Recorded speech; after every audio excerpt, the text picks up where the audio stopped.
I'm here with Dan Clayman, professor of all creation stories. How you doing today, Dan? Hello, sir. Nice to meet you. So today we'll be talking about the flood stories, specifically Noah's Ark in Genesis 6-9, and the Epic of Gilgamesh, the story of the flood. Well, I'm very familiar with these stories. I know you have. All right. So first, let's start with Noah's Ark. Why do you think Noah was the one chosen, and why did God do this to the people? Well, there are many reasons, but this is one in particular. These people on earth are wicked. I've created them, so I must destroy them. I must pick one chosen one to be the leader.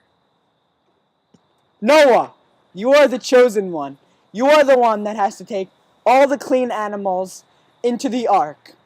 You must build an ark for 40 days and 40 nights, for rain shall fall.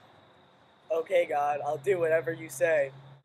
Well, going into more depth on the topic, Noah was chosen for he didn't do anything wrong, he was righteous, and he prayed to God. He wasn't like the other men in this civilization.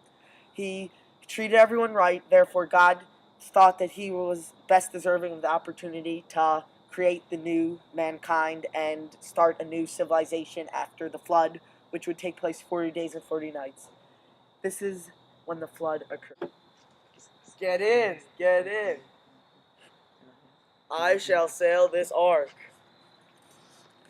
I shall make it rain for 40 days and 40 nights. How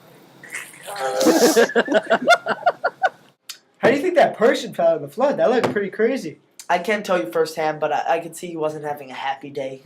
Well, in the flood, all of mankind besides Noah, his two sons, and every pair of fresh animals lived on, but everyone else died within the 40 days and 40 nights.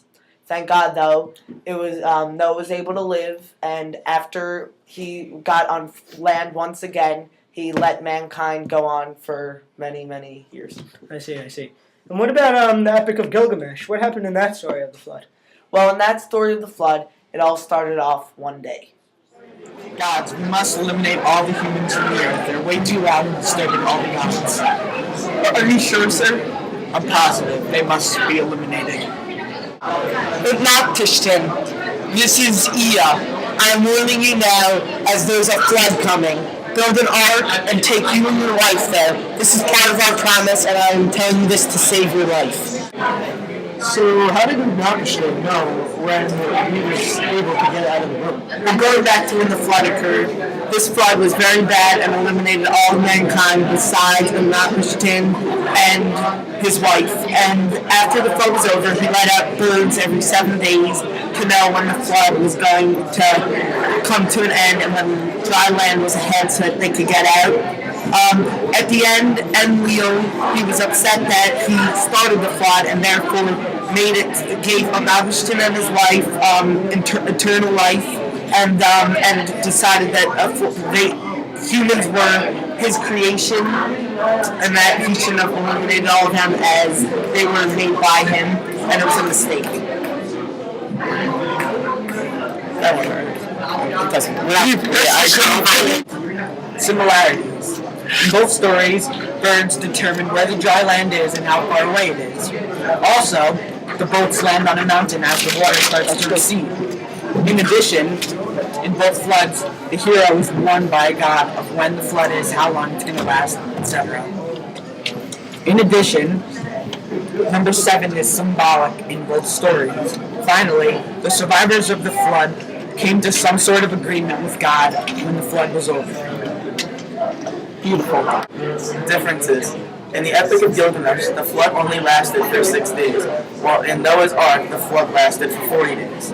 Also, in Noah's Ark, Noah decided to take animals on the boat. In the Epic of Gilgamesh, there were many gods, while in Noah's Ark, there's only one god.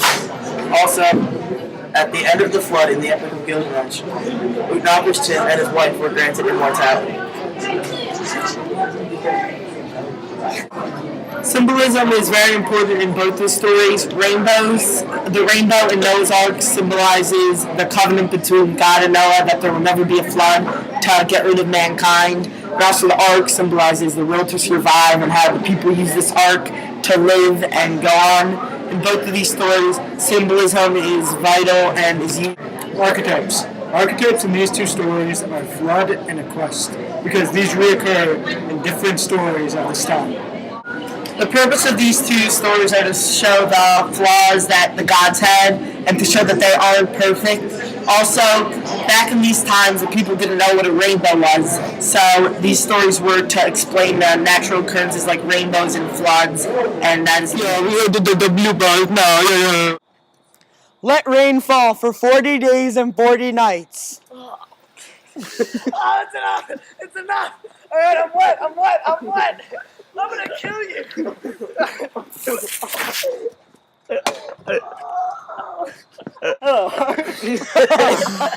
These people I've created, they're wicked.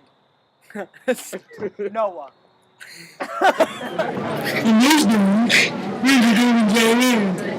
Also, the boats named their mountains. In addition,